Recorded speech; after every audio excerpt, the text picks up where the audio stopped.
Turabaramukije twongera tubaha ikaze mu makuru yacu yo kuri uyu munsi. Kuri mikro muri kumwe na jewe Irankunda Ado Desire. Amakuru yo kuri uyu munsi tuza kubabwira ku kiza bita virus cateye mu Bushinwa.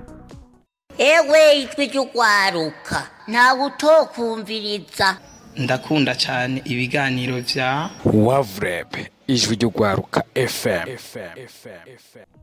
Abajejwe amagara y'abanyagihugu muri Amerika bamiriye kure iciyumviro ca virus nshasha ivugwa mu Bushinwa. Igitigiri kinini c'abana bari mu bitaro mu Bushinwa kubera ingwara zo mu buhemero, ariko inzego z'amagara y'abantu mpuzamakungu zavuze ko icabiteye ari virus na bakteri.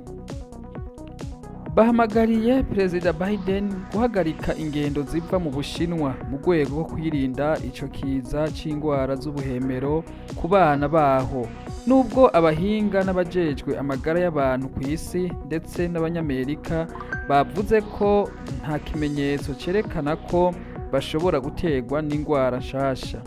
Kugeza ubu vyerekana ko igitigiri c'abantu banduye ingwara zimaze imyaka myinshi nka gripe ziterwa n'ikirere gikonje, ndetse n'Ubushinwa buva mu gufunga bikomeye Covid. Ishami ry'umuryango wa ONU ryita ku magara y'abantu ryavuze ko mu ndwi iheze ku vyerekeye Ubushinwa ko bwasangiye amakuru ku kiza cabwo, harimwo n'ivyavuye muri laboratoire ku bana banduye bitagaragaza ko hari ingwara zidasanzwe.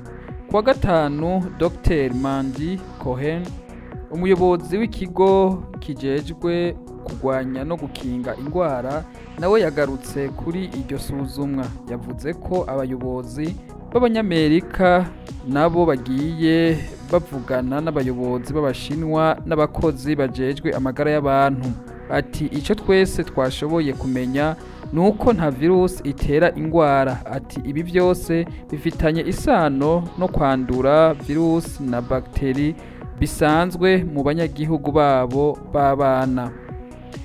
Niki abana bagwaye mu Bushinwa?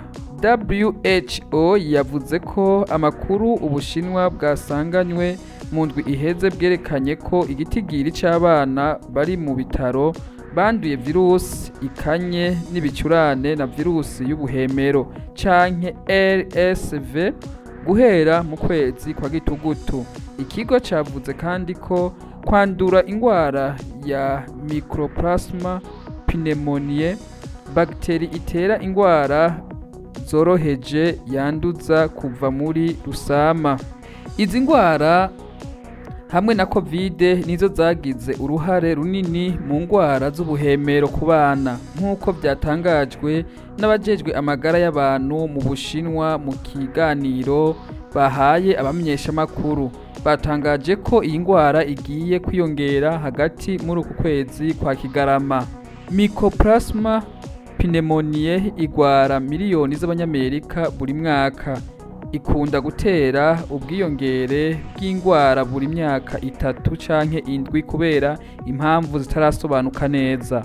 Nta hantu na hamwe ku isi hadafise Mycoplasma idafise virusi ya gripe na gripe, nk'uko byatangajwe na Dr. William, umwarimu w'ingwara zandura mu ishure ry'ubuvuzi rya kaminuza ya Vanderbilt. Ati ni virusi zisanzwe n'ubuhemero na mikrobe duhura nazo nk'uko dusanzwe dukura. Mu gihe ibihugu byakuyeho gufunga Covid mu myaka yaheze, byakunze guhura n'ingwara z'ubuhemero zisanzwe mu bana. Umwaka uheze muri Leta Zunze Ubumwe za Amerika ibibazo bitoroshe. Mbere y'ivyo Australia nayo yahuye n'igihe c'ibicurane kibi cane. Dr. William yavuze ko no muri iki gihe c'ingwara z'ubuhemero muri Amerika ko zatanguye kare mbere ari bisanzwe.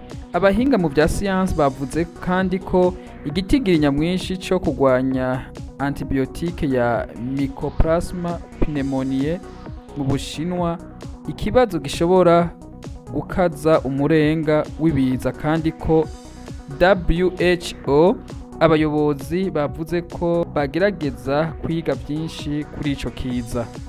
Ewe ijwi ry'ugwaruka ntawe utokumviriza. ndakunda cyane ibiganiro vya Wavreb ijwi ry'ugwaruka FM.